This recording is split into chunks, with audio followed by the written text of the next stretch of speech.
Kumusta po kayo mga minamahal naming taga-subaybay? At welcome po sa panibagong kwento dito sa ating paboritong channel. Sabi nila, ang pagsisisi daw ay laging nasa huli.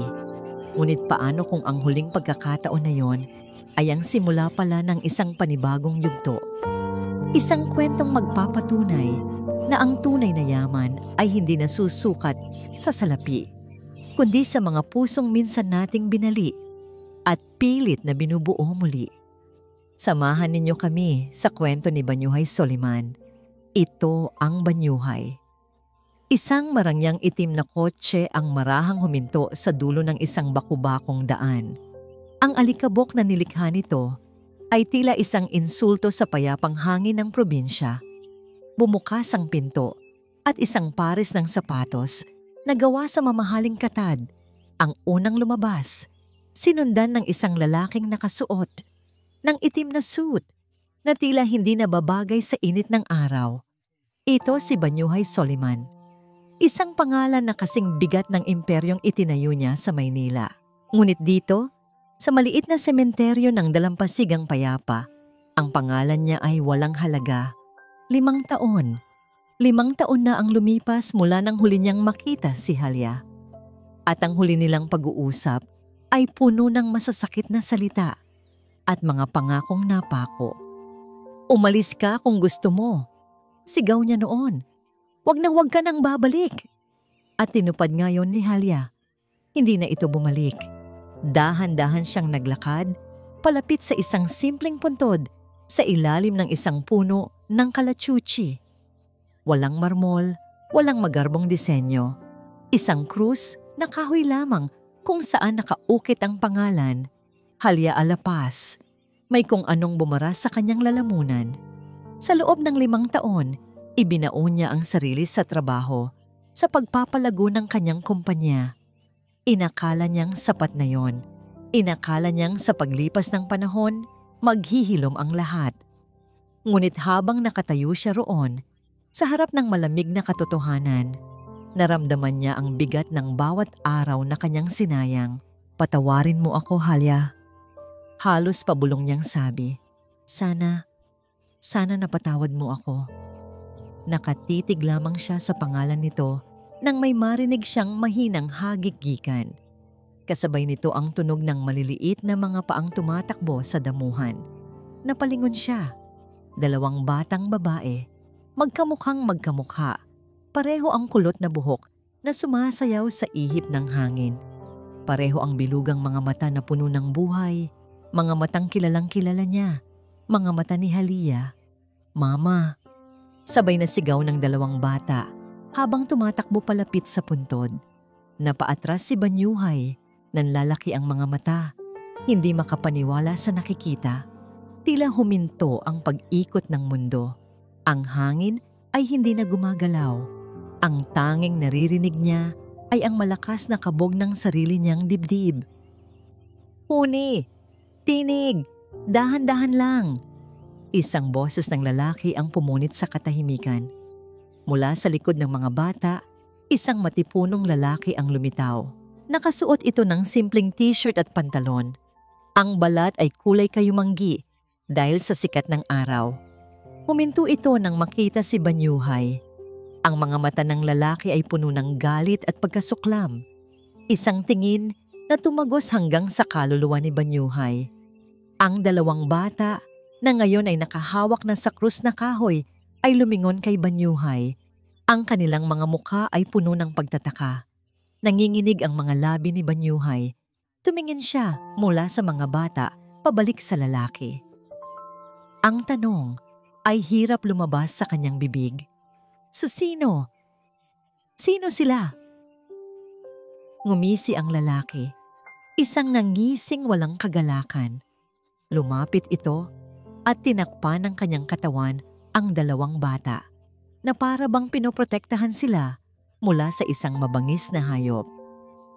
Hindi mo na kailangang malaman, sagot ng lalaki. Ang boses ay malamig at matigas. Karapatan kong malaman, giit ni Banyuhay. Ang boses ay nagsisimula ng tumaas. Kamukha nila si Halia. Muling nangumisi ang lalaki. Oo, dahil sila ang naiwang alaala ng babaeng sinaktan mo. Tinitigan niya si Banyuhay mula ulo hanggang paa. At sila ang mga anak na tinalikuran mo. Ang mga salitang iyon ay parang isang malakas na sampal. Nabingi si Banyuhay. Anak? Mga anak niya? Paano? Nagsimulang humakbang si Banyuhay palapit. Ang mga kamay ay nakaunat na para bang gusto niyang hawakan ng mga bata upang siguraduhing totoo ang mga ito. Ngunit bago pa man siya makalapit, mabilis na humarang ang lalaki. Itinaas nito ang isang kamay, isang malinaw na babala. Hanggang dito ka na lang, Soliman, sabi ng lalaki. Binibigkas ang apelyido ni Banyuhay na para bang isang sumpa. Tapos na ang papel mo sa buhay nila. Naiwan si Banyuhay na nakatayo sa sementeryo habang ang imahe ng likod ng dalawang bata at ng lalaking nagngangalang Kalinga ay dahan-dahang naglaho sa paningin niya. Ang mga salita nito ay umalingaw-ngaw sa kanyang isipan, paulit-ulit na parang isang sirang plaka. Ang mga anak na tinalikuran mo, hindi niya sila tinalikuran dahil hindi niya alam na nabubuhay sila. Isang pamilyar na damdamin ang biglang bumuhos sa kanyang pagkatao. Galit. Ito ang emosyong alam niya kung paano gamitin. Ito ang nagtayo ng kanyang imperyo. Umigting ang kanyang panga at naglakad siya pabalik sa kotse na may bagong determinasyon. Maya-maya pa, huminto ang kanyang sasakyan sa tapat ng isang maliit na bahay na gawa sa kahoy at kawayan. May bubong na yero na kinalawang na ng panahon. Ito ang bahay ni Halia. Sa bakuran, may mga sampay na maliliit na damit.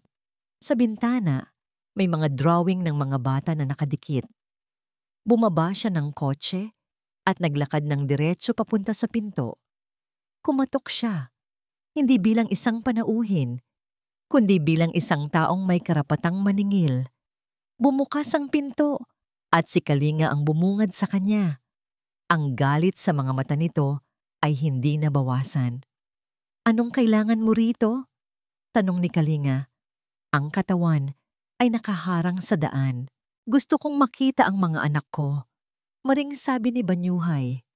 Wala kang anak dito. Sagot ni Kalinga. Natawa si Banyuhay, isang tawang mapakla. Huwag tayong maglokohan. Sabihin mo kung magkano ang kailangan mo para umalis ka sa buhay nila. 1,000,000, 5, 10. Pangalanan mo ang presyo mo. Hindi nagbago ang ekspresyon ni Kalinga. Sa halip, isang anino ng awa ang gumuhit sa mukha nito. Akala mo ba lahat ng bagay sa mundo na bibili ng pera mo, Soliman? Ang pagmamahal ni Halia sa mga anak niya, ang mga puyat at pagod niya para sa kanila, ang mga luhang iniyak niya dahil sa'yo, may presyo ba yon? Natigilan si Banyuhay. Umalis ka na, sabi ni Kalinga. Mas mahinahon, ngunit mas may bigat. Walang lugar para sa'yo rito. At isinara nito ang pinto sa harap mismo ng mukha ni Banyuhay. Buong araw, sinubukan ni Banyuhay na maghanap ng paraan. Nagpunta siya sa pinakamalapit na sari-sari store para magtanong-tanong. Ngunit ang mga tingin na ipinukol sa kanya ng mga residente ay malamig.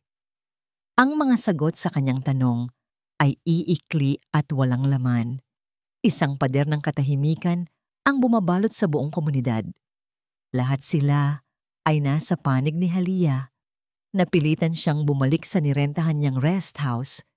Ang pakiramdam ng pagkatalo ay mapait sa kanyang panlasa. Kinuha niya ang kanyang telepono at tinawagan ang pinakamagaling na abogado sa Maynila. At Yuani de Vega, bungad niya, ang boses ay matigas at walang emosyon. May 2 akong anak. Nandito sila sa probinsya. Kailangan kong makuha ang custody. Understood, Mr. Soliman. Kakailanganin natin ng mga dokumento, birth certificates. Hindi ko alam, putol ni Banyuhay. Basta gawin mo ang lahat. Gamitin mo lahat ng koneksyon mo. Hindi ako aalis dito hanggat hindi ko kasama ang mga anak ko. Kunin mo sila.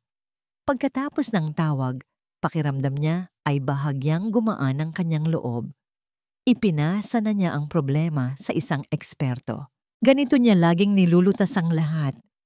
Ngunit pagsapit ng gabi, hindi siya mapakali. Dinala siya ng kanyang mga paa pabalik sa kalsada, pabalik sa tapat ng maliit na bahay ni Halia. Ipinark niya ang kotse sa isang madilim na bahagi, sapat lang ang layo para hindi mapansin.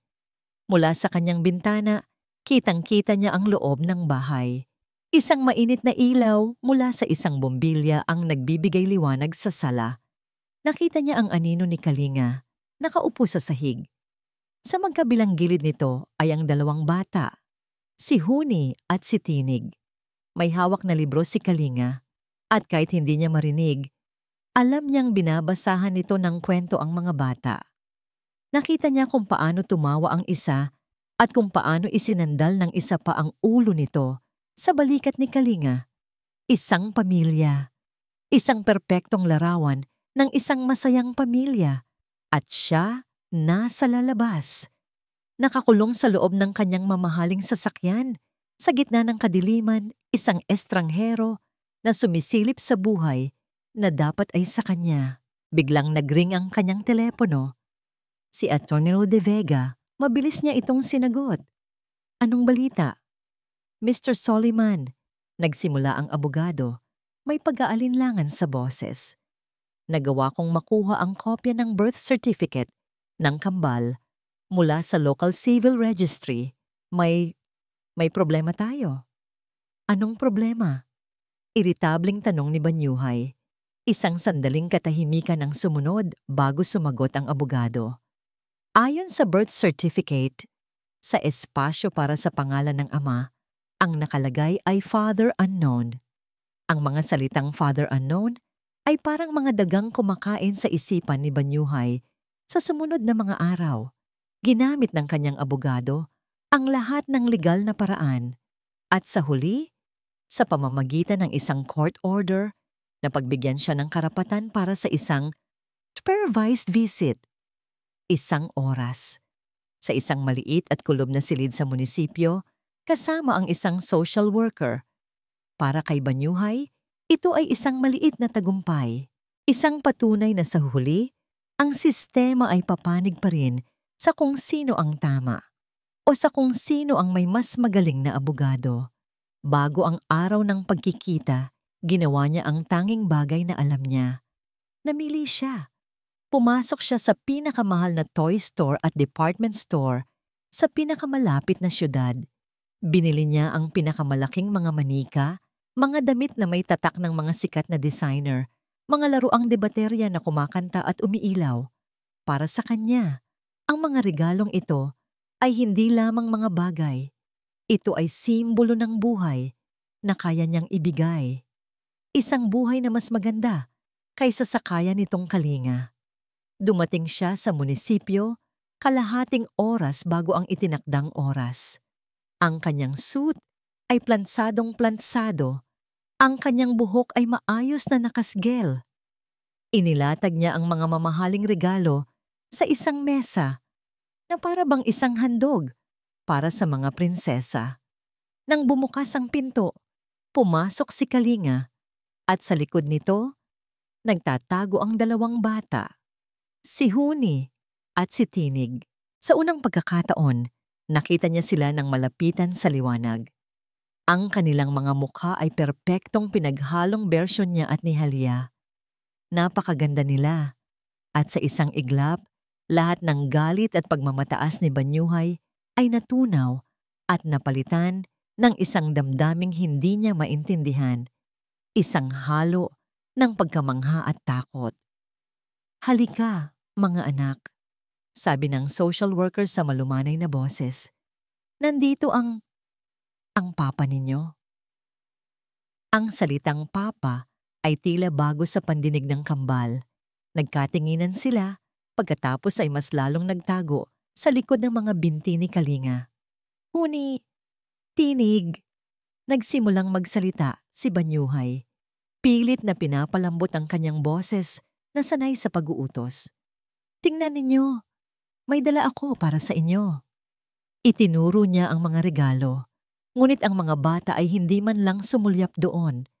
Ang kanilang mga mata ay nakatutok lamang kay Kalinga, na para bang ito ang kanilang tanging kanlungan sa buong mundo. Nagsimulang mainis si Banyuhay. Bakit ganito? Dapat ay masaya sila. Dapat ay tumatakbo sila palapit sa kanya. Kumuha siya ng isang manikang de baterya. Pinindot niya ang isang butones at nagsimula itong kumanta ng isang nakakairitang tunog. Tingnan nyo, ang ganda, di ba? Iniabot niya ito kay Tinig. Nag-aatubiling inabot ng bata ang manika. Ngunit dahil sa bigat at nerbiyos, nabitiwan niya ito.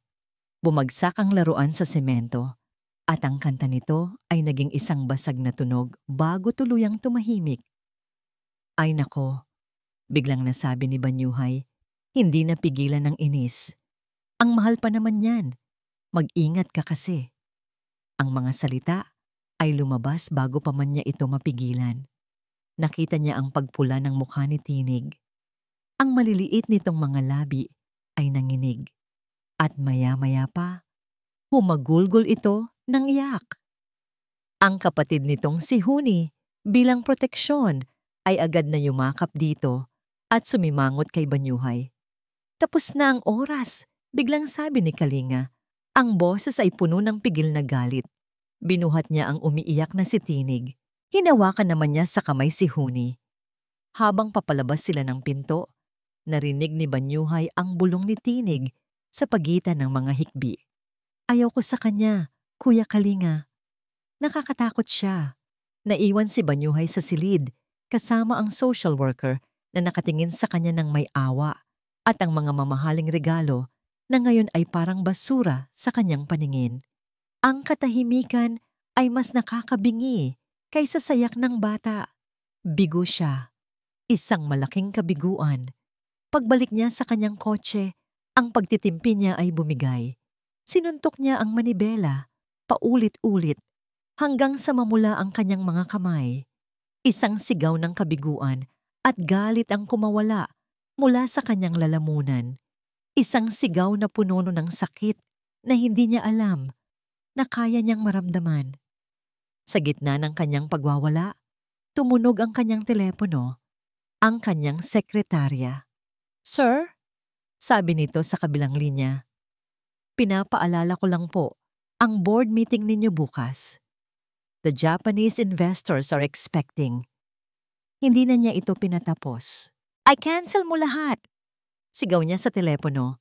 Ang boses ay basag. I-cancel mo lahat ng meeting ko. May mas importante akong kailangan gawin. Ibinaba niya ang tawag at ibinato ang telepono sa kabilang upuan. Napasubsob siya sa manibela, ang mga balikat ay nanginginig. Sa unang pagkakataon sa kanyang buhay, si Banyuhay Soliman, ang bilyonaryo, ang hari ng kanyang imperyo, ay naramdamang wala siyang wala. Gabi. Ang tanging ilaw sa rest house ni Banyuhay ay nagmumula sa screen ng kanyang laptop kung saan nakabukas ang mga chart ng stock market at mga email na may markang urgent. Ngunit hindi niya tinitingnan ang mga ito. Ang kanyang isip ay lumilipad, pabalik-balik sa mukha ng kanyang anak na si Tinig habang ito'y humahagulgol. Nakakatakot siya. Ang mga salitang yun ay mas masakit kaysa sa anumang pagkalugi sa negosyo. Mas masakit kaysa sa anumang pang-iinsulto mula sa isang karibal dahil totoo. Sa mata ng kanyang mga anak, isa siyang halimaw. Isang estrangherong nagdulot ng takot. Hindi na niya kaya. Hindi na niya kayang maghintay sa utos ng korte o sa payo ng mga abogado. Kailangan niyang malaman. Kailangan niyang maintindihan ang buhay na itinayo ni Halia nang wala siya. Pinatay niya ang laptop. Kinuha niya ang susi ng kanyang kotse. At sa dilim ng gabi, nagmaneho siya papunta sa bahay ni Halia. Hindi na bilang isang bilyonaryo, kundi bilang isang magnanakaw. Isang magnanakaw ng mga kasagutan. Alam niyang wala roon, si Kalinga at ang mga bata. Narinig niya mula sa mga nag-uusap sa tindahan kanina na dadalhin daw ni Kalinga ang kambal sa kapitbahay para makipaglaro. Ito na ang kanyang pagkakataon. Sa isang maliit na bulsa ng kanyang wallet, naroon pa rin ang isang luma at manipis na susi. Ang emergency key sa bahay na minsan nilang pinagsaluhan. Nanginginig ang kamay niyang ipinasok ito sa seradura. Dahan-dahan itong umikot. Bumukas ang pinto nang walang tunog. Pagpasok niya, sinalubong siya ng amoy ng bahay. Amoy ng mga bulaklak na pinipita sa bakuran. Amoy ng Crayola at papel. Amoy ng pagmamahal. Sinindihan niya ang flashlight ng kanyang telepono at marahang iginala ito sa paligid. Ang mga pader ay puno ng mga drawing, isang malaking araw na nakangiti. 3 stick figures na magkakahawak kamay, isang mataas na lalaki at 2 maliliit na babae, si Kalinga at ang kambal. Sa isang sulok, nakita niya ang isang maliit na baul na gawa sa kahoy. Ang baul na ibinigay niya kay Halia noong unang anibersaryo nila. Dahan-dahan niya itong binuksan. Sa loob, naroon ang mga alaala. Mga litrato nila noong masaya pa sila. Isang tuyong bulaklak ng sampagita, mga tiket ng sine mula sa una nilang date. At sa ilalim ng lahat ng ito, may isang makapal na sobre. Nakasulat dito ang pangalan niya, Banyuhay. Kinilabutan siya. Ang sulat kamay ni Halia. Umupo siya sa sahig, sa gitna ng katahimikan, at binuksan ang sobre. Ito ang liham. Banyuhay, panimula nito. Kung binabasa mo ito, marahil ay wala na ako. Huwag kang mag-alala. Hindi ito isang sulat ng panunumbat. Ito ay isang sulat ng pagpapaliwanag. Noong araw na naghiwalay tayo, noong araw na sinabi mong umalis ako, may isa pa akong nalaman. Isang bagay na hindi ko na nasabi sa'yo. Naman ako ang sakit sa puso ni Mama, Banyuhay. Sinabi ng doktor na mahina ang puso ko, na hindi ako tatagal. Umalis ako, hindi lang dahil sa galit o sa pride. Umalis ako dahil ayokong makita mo akong manghina. Ayokong bumalik ka sa akin dahil sa awa. At higit sa lahat, ayokong italika sa isang babaeng may taning na ang buhay. At may dala akong isang huling sikreto. 2 maliliit na sikreto. Si Huni at si Tinig. Mga anak natin. Sila ang naging lakas ko, Banyuhay. Sila ang nagbigay sa akin ng 5 taon na higit pa sa inaasahan ng mga doktor. Patawarin mo ako kung ipinagkait ko sila sa'yo. Ngunit sa mundong ginagalawan mo, natakot ako. Natakot akong maging abala ka lang sa kanila. Natakot akong maging isa lang silang obligasyon. May isa akong huling hiling. Si Kuya Kalinga ang magbabantay sa kanila. Huwag mo siyang kamuhian, Banyuhay. Hindi mo siya karibal. Siya ang kuya ko. Inampon siya ng pamilya namin noong mga bata pa kami. Ginagawa lang niya ang ipinangako niya sa akin na poprotektahan niya ako at ang magiging mga anak ko mula sa kahit sinong mananakit sa amin. Maging sayo. Bumagsak ang liham mula sa nanginginig na kamay ni Banyuhay. Ang hininga niya ay tila ninakaw. Kuya, hindi niya karibal. Ang lahat ng galit niya kay Kalinga, ang lahat ng selos at pagdududa ay gumuho at napalitan ng isang nakakasukang alon ng pagsisisi. Ang lalaking kinamuhian niya ay ang taong tumupad sa responsibilidad na tinalikuran niya. Napasubsob siya. Ang mga luhang kanina pa niya pinipigilan ay bumuhos na parang isang sirang dam. Humagulgol siya sa sahig na malamig, hindi dahil sa nawalang asawa, kundi dahil sa katotohanang sinayang niya ang lahat. Hindi lang niya sinaktan si Halia.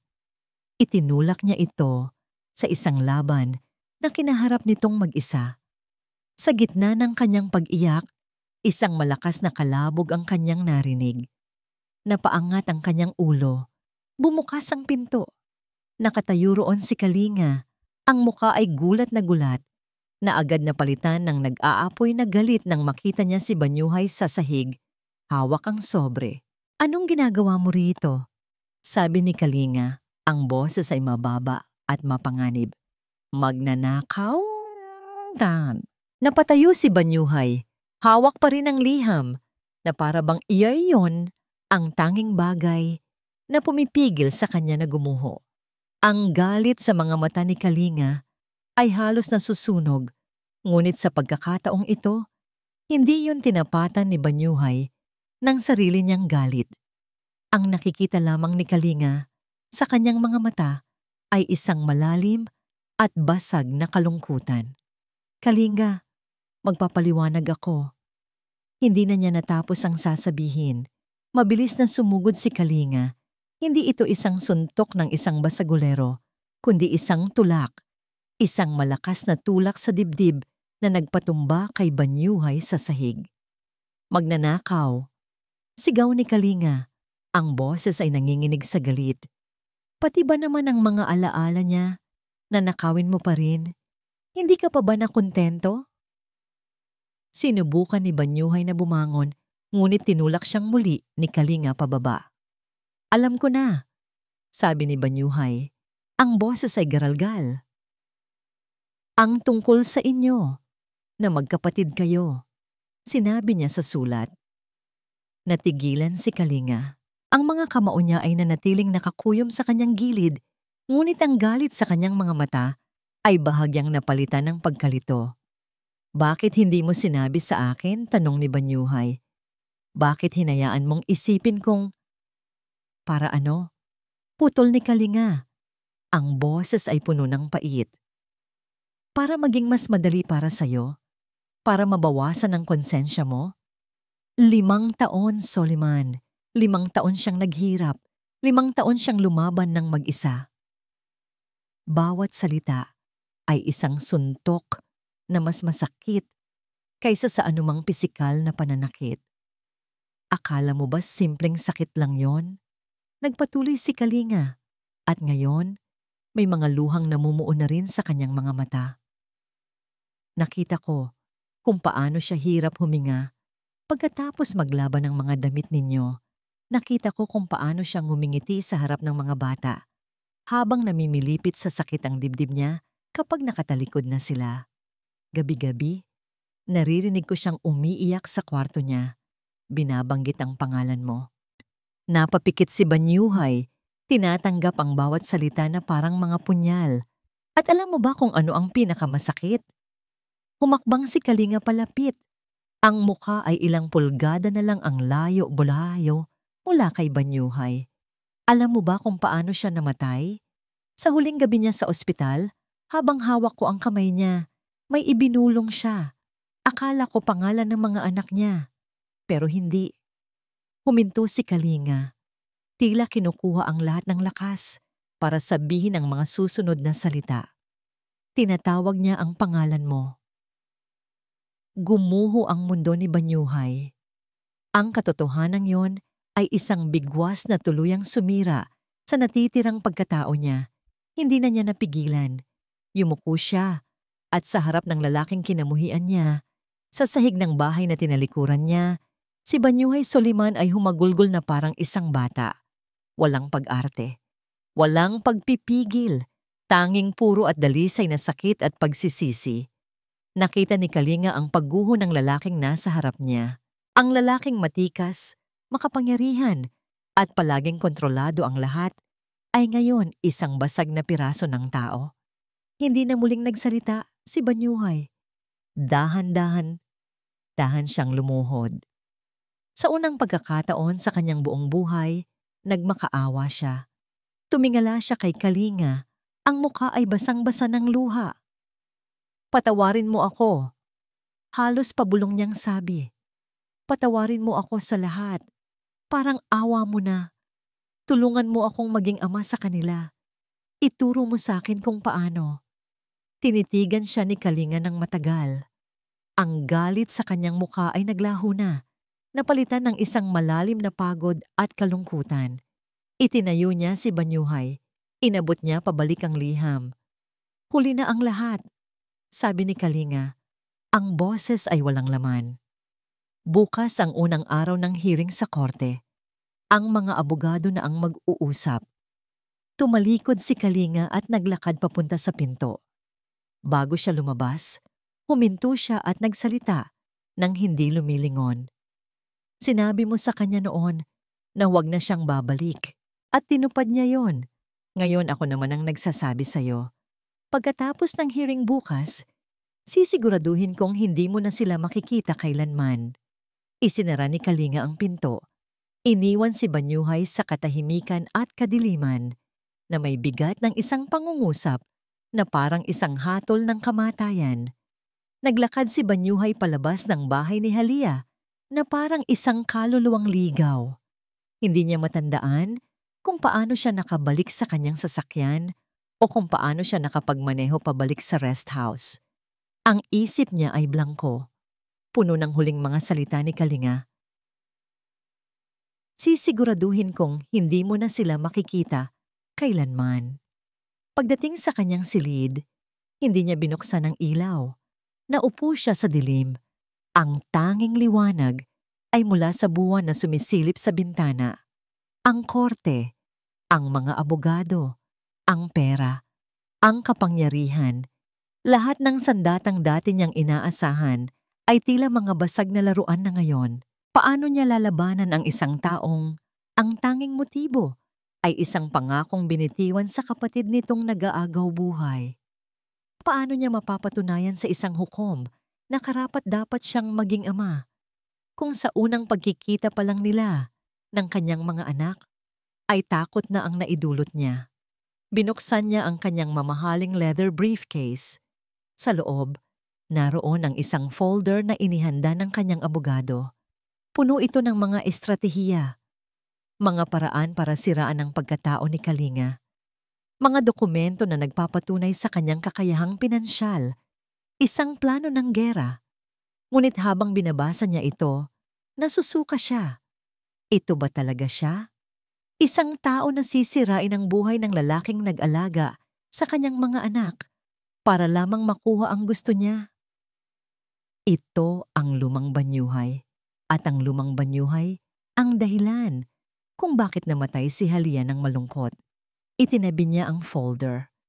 Sa ilalim nito, may isang luma at halos nakalimutan na niyang external hard drive. Isinaksak niya ito sa kanyang laptop. Naglalaman ito ng mga luma nilang file, mga litrato at video mula sa mga unang taon ng pagsasama nila ni Halia. Pinindot niya ang play sa isang video. Ang kasal nila. Nakita niya ang sarili niya. Mas bata, mas payat. Ang mga mata ay nagniningning habang pinapanood si Halia na naglalakad palapit sa altar. Narinig niya ang sarili niyang boses, nanginginig habang binibigkas ang kanyang mga panata. Nangangako akong sasamahan ka sa hirap at ginhawa, sa sakit man o kalusugan, hanggang sa huling hininga ng aking buhay. Isang pangakong sinira niya. Nag-skip siya sa isa pang video. Ang unang kaarawan ni Halia bilang asawa niya. Niregaluhan niya ito ng isang simpleng kwintas. Ang saya sa mga mata ni Halia noon ay hindi kayang tumbasan ng kahit anong yaman na meron siya ngayon. Sa video, nagtatawanan sila, masaya at kontento sa isa't isa. Isang Banyuhay na halos hindi na niya makilala. Tumingin siya sa salamin. Ang nakita niya ay isang lalaking pagod. May malalalim na guhit sa ilalim ng mga mata. Ang ekspresyon ay laging seryoso at malamig. Ang lalaki sa video ay nawala na. Pinatay siya ng ambisyon. Pinatay siya ng pera. Doon, sa harap ng salamin, sa gitna ng katahimikan ng gabi, nagkaroon siya ng isang malinaw na realisasyon. Ang laban na ito ay hindi para sa kanyang mga anak. Ang laban na ito ay para sa kanyang kaluluwa. At para manalo, kailangan niyang isuko ang lahat ng bagay na sa tingin niya ay nagpapanalo sa kanya noon. Kailangan niyang isuko ang lumang Banyuhay. Kinuha niya ang kanyang telepono. Hindi ang abogado niya ang tinawagan niya, kundi ang chairman ng board of directors ng Soliman Group of Companies. Mr. Chairman, Sabi niya nang sagutin nito ang tawag. Ang kanyang boses ay kalmado at pipinal. May importante akong sasabihin. Nagbibitiw na ako bilang CEO. Epektibo agad-agad. Isang sandaling katahimikan ang sumunod sa kabilang linya, sinundan ng sunod-sunod na tanong. Ngunit hindi na nakinig si Banyuhay. Binabaan niya ito ng telepono. Pagkatapos, kinuha niya ang folder na inihanda ng kanyang abogado. Dinala niya ito sa labas at itinapon sa basurahan. Kumuha siya ng isang blankong papel at isang panulat. Sa halip na mga legal na argumento, sinimulan niyang isulat ang lahat ng nasa puso niya. Hindi para sa hukom, kundi para kay Halia at para sa mga anak na hindi niya nakilala. Kinaumagahan, pumasok si Banyuhay Soliman sa courtroom. Ngunit hindi na siya ang dating Banyuhay. Wala ang kanyang mamahaling suit, napalitan ito ng isang simpleng puting polo shirt at slacks. Wala ang kanyang mga abogado sa tabi niya. Wala ang kanyang kayabangan. Naglakad siya sa pasilyo at nakita niya si Kalinga, nakaupo kasama ang abogado nito. Nagtama ang kanilang mga mata. Sa halip na iwasan ito, nilapitan ito ni Banyuhay. Huminto siya sa harap ni Kalinga. Walang galit, walang pagbabanta. Tanging isang malalim na pag-unawa. Ano man ang mangyari ngayon, mahinang sabi ni Banyuhay, sapat lang para marinig ni Kalinga. Salamat sa pag-aalaga mo sa kanila. Tumalikod si Banyuhay at naupo sa kanyang pwesto. Iniwan si Kalinga na natigilan, naguguluhan sa biglaang pagbabago ng lalaking akala niya ay kilala na niya. Ang courtroom ay malamig at tahimik. Ang bawat bulong ay umuugong na parang isang sigaw. Sa isang panig ay si Kalinga, kasama ang kanyang abogado na handa sa mga dokumento at matatalas na argumento. Sa kabilang panig, si Banyuhay, nag-iisa sa kanyang upuan. Ang tanging dala ay isang piraso ng papel na lukot na sa kanyang nanginginig na kamay. Nagsimula ang hearing. Ang abogado ni Kalinga ang unang tumayo. Mahusay ito.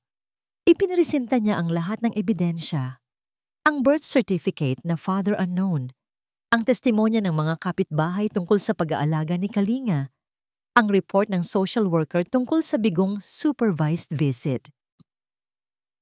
Bawat salita ay isang pako na lalong nagbaon kay Banyuhay sa kanyang kinasasadlakan. Inilarawan siya bilang isang iresponsable at pabayang ama na bigla na lang sumulpot para guluhin ang tahimik na buhay ng mga bata. Nang matapos ito, ang lahat ng mata ay bumaling kay Banyuhay. Mr. Soliman, sabi ng hukom, mayroon ka bang nais sabihin bilang depensa sa iyong sarili? Tumayo si Banyuhay. Ang mga tuhod ay tila nanginginig. Huminga siya ng malalim. Wala po, Your Honor. Sagot niya. Ang boses ay mahina, ngunit malinaw. Nagulat ang lahat, maging ang hukom. Anong ibig mong sabihin? Tanong ng hukom. Lahat ng sinabi ni Attorney Fernandez ay totoo. Sabi ni Banyuhay, tumingin ng diretso sa mata ng abogado ni Kalinga. At pagkatapos ay kay Kalinga. Naging pabaya ako, makasarili. Iniwan ko ang asawa ko nung panahong pinakakailangan niya ako. At ang resulta ng mga pagkakamaling iyon ay isang sakit na hindi ko na mababawi pa. Nagkaroon ng bulungan sa courtroom. Hindi po ako naparito para ipaglaban ang aking karapatan, pagpapatuloy ni Banyuhay. Dahil sa totoo lang wala akong karapatan. Matagal ko nang isinuko ang karapatang yon. Naparito po ako para aminin ang aking mga kasalanan at para humingi ng tawad. Tumingin siya kay Kalinga. Sa'yo, Kalinga. Patawad. Patawad kung sa loob ng 5 taon, ikaw ang gumanap sa responsibilidad na dapat ay sa akin. Patawad kung ang naging sukli ko pa sa kabutihan mo ay pagdududa at galit. Isa kang bayani, ikaw ang naging ama sa mga anak ko noong wala ako. Nakatitig lamang si Kalinga. Ang matigas na ekspresyon sa kanyang muka ay dahan-dahang natutunaw. napapalitan ng pagkalito. Inilabas ni Banyuhay ang liham ni Halia. Your Honor, kung maaari po sana, gusto kong basahin ang huling mga salita ng ina ng aking mga anak. Pumayag ang hukom. Binasa ni Banyuhay ang liham. Ang kanyang boses ay nanginginig sa bawat salita tungkol sa sakit ni Halia, sa kanyang mga sakripisyo, sa kanyang pagmamahal para sa mga anak nila. Nang dumating siya sa bahaging nagpapaliwanag tungkol kay Kalinga, ang kanyang boses ay tuluyang nabasag. Ang mga luha ay malayang dumaloy sa kanyang mga pisngi. Hindi lang siya ang umiiyak. Maging ang social worker at ilang mga tao sa courtroom ay nagpapahid ng kanilang mga luha. Si Kalinga ay nakayuko. Ang kanyang mga balikat ay nanginginig. Pagkatapos basahin ang liham, maingat itong tinupi ni Banyuhay. Tumingin siya sa hukom. Hindi ko po hinihiling ang custody ng aking mga anak, Your Honor. Sabi niya sa pagtatapos. Alam kong mas mapapabuti sila sa piling ni Kalinga. Ang tanging hinihiling ko lang po ay isang pagkakataon. Isang pagkakataon na makilala sila, na maipakita sa kanila na nagbago na ako, na mahalin sila, kahit mula sa malayo, kahit iyon lang po, sapat na. Naupo si Banyuhay, ubos na ang lakas. Isinuko na niya ang lahat. Wala nang natira. Isang mahabang katahimikan ang bumalot sa silid. Tanging ang tunog ng mahihinang hikbi ang maririnig. Tumingin ang hukom kay Kalinga. Mr. Dumagat, may nais ka po bang sabihin? Dahan-dahang tumayo si Kalinga. Ang mga mata ay namumula. Tumingin siya kay Banyuhay, isang mahabang tingin na puno ng sakit, pag-unawa at pagpapatawad. Pagkatapos ay bumaling siya sa hukom. Your Honor, nagsimula si Kalinga, ang boses ay paos. Ang tanging gusto ko lang po ay ang kapakanan ng mga bata at sa tingin ko po, kailangan nila ng ama. Isang nakakabinging katahimikan. Lahat ay naghihintay. Kinuha ng hukom ang kanyang mazo. Pagkatapos kong marinig ang lahat ng panig, nagsimula ang hukom, ang kanyang boses ay mabigat. At isinasaalang-alang ang kapakanan ng mga bata bilang pinakamataas na prioridad. Pumukpok siya ng mazo ng isang beses. Ang karapatan sa pag-aalaga ay pansamantalang ibinibigay, kaya huminto ang hukom. Tila tinitimbang ang kanyang mga salita. Tumingin siya kay Banyuhay na nakayuko at tila talunan na. Mr. Banyuhay Soliman, napaangat ang ulo ni Banyuhay. Ang buong courtroom ay natigilan. Si Kalinga ay napatingin kay Banyuhay. Hindi na may galit, kundi may halong pagtataka at isang maliit na sinag ng pag-asa. Ang hatol ng hukom ay parang isang panaginip na unti-unting nagiging katotohanan. Banyuhay Soliman. Siya. Ang karapatan sa pag-aalaga. Ngunit alam niya na ang papel ng custody ay simula pa lang. Ang tunay na laban ay ang pagbuo ng tiwala at pag-ibig sa puso ng kanyang mga anak at sa puso ni Kalinga. Paglabas ng courtroom, sinalubong siya ng tahimik na tingin ni Kalinga. Lumapit si Banyuhay, hindi na may takot o pagtatanggol, kundi may pagpapakumbaba. Hindi ko ito kayang gawin mag-isa, Kalinga, sabi ni Banyuhay. Kailangan ko ang tulong mo. Tinitigan siya ni Kalinga. Ang kanyang matigas na mukha ay unti-unting lumambot. Bakit mo ako kailangan? Tanong nito. Ang boses ay pagod. Sabi mo, isusuko mo ang custody, tapos binigay pa rin sa'yo. Dahil alam ng hukom na ang mga bata ay kailangan ng isang ama. Paliwanag ni Banyuhay. Pero alam ko rin na mas kailangan nila ng Kuya Kalinga na nag-alaga sa kanila mula pa noong una. Hindi ko sila ilalayo sa'yo at hindi ko rin sila dadalhin sa Maynila. Hindi ko sila dadalhin sa mundo na kumain sa akin at kay Halia. Nagulat si Kalinga sa sinabi niya. Binili ko ang bahay sa kabilang kanto. Patuloy ni Banyuhay, itinuro ang isang maliit, ngunit magandang bahay na gawa sa bato. Gusto kong manatili sila dito Dito sila lumaki. Gusto kong ikaw ang maging bahagi ng buhay nila, Kalinga. Forever, ikaw ang kanilang kuya. At gusto kong turuan mo ako kung paano maging isang ama. Isang mahabang sandali ang lumipas. Sa wakas, tumango si Kalinga. Hindi isang tango ng pagkatalo, kundi isang tango ng pag-unawa at isang pangako. Simula noon, nagsimula ang bagong buhay para kay Banyuhay. Hindi na siya pumupunta sa opisina. Ang kanyang dating buhay bilang isang bilyonaryo ay naging isang malayong alaala. Ang kanyang mga araw ay puno na ng mga bagong aralin. Kung paano magluto ng simple at masarap na ulam, kung paano mag-ayos ng sirang laruan, kung paano magbasa ng kwento ng may tamang tono, at higit sa lahat, kung paano maging pasensyoso at magmahal ng walang kapalit. Si Kalinga ay naging kanyang gabay at kaibigan. Kasama niya itong nagsimula ng maliit na negosyo ng pangingisda sa dalampasigang payapa. Gamit ang kaalaman sa pagnenegosyo ni Banyuhay at ang galing sa pangingisda ni Kalinga. Naging magkatrabaho at magkapamilya sila. Isang gabi, habang papalubog ang araw, nakaupo si Banyuhay sa sahig ng bagong bahay nila. Ang bahay na simple, ngunit puno ng pagmamahal. Nasa tabi niya si Huni at si Tinig naman ay nakahiga sa kanyang dibdib. Hawak niya ang isang lumang librong paborito ni Halia, ang mga alamat ng bundok ng dalampasigang payapa, at binabasahan niya ang mga bata. "Papa?" biglang tanong ni Tinig. Ang boses ay antok na antok. "Babalik pa ba si Mama?" Huminto si Banyuhay sa pagbabasa. Niyakap niya ng mahigpit ang dalawang bata. Tiningnan niya ang bintana, kung saan kitang-kita ang nagliliwanag na buwan, parang si Halia na nagbabantay sa kanila mula sa itaas. "Hindi na, anak," malumanay niyang sagot. Ang kanyang boses ay puno ng pagmamahal. Pero lagi siyang nandito. Sa puso natin, si Mama.